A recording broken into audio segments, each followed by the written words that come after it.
Status hukum Putu Trisna Wibowo yang mirip orang kerahuan dan mengamuk menggunakan senjata tajam hingga menusuk pemotor di simpang Semer Jalan Raya Kerobokan, Kuta Utara, Badung belum bisa diputuskan lantaran pelaku masih dirawat di Rumah Sakit Jiwa Bangli.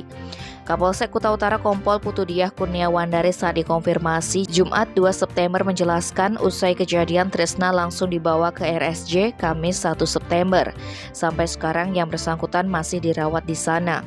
Pihaknya belum bisa membuat BAP untuk proses penyidikan karena harus menunggu hasil observasi soal kepastian kondisi kejiwaan pemuda bertubuh kempal itu. Sementara dari pengakuan ibu pelaku, kejiwaan pemuda asal Kepaon, Pemogan, Denpasar Selatan tersebut sudah tidak stabil sejak kelas 4 sekolah dasar. Bahkan Trisna sudah pernah diajak berobat dan konsultasi dengan dokter spesialis kejiwaan di Denpasar tetapi belum pernah dirawat di RSJ. Meski begitu, yang menentukan pelaku mengalami gangguan jiwa atau tidak tetaplah hasil observasi dari saksi ahli, dalam hal ini dokter RSJ.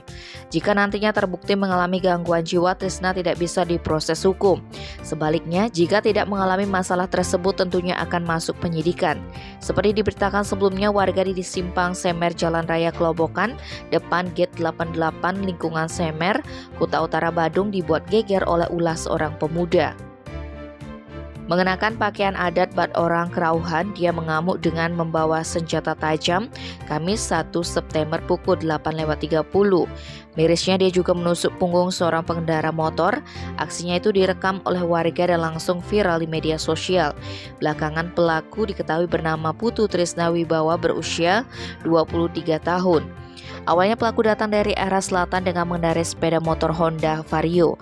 Saat traffic light dari selatan menunjukkan lampu merah, pemuda berbadan kempal tersebut menerobosnya.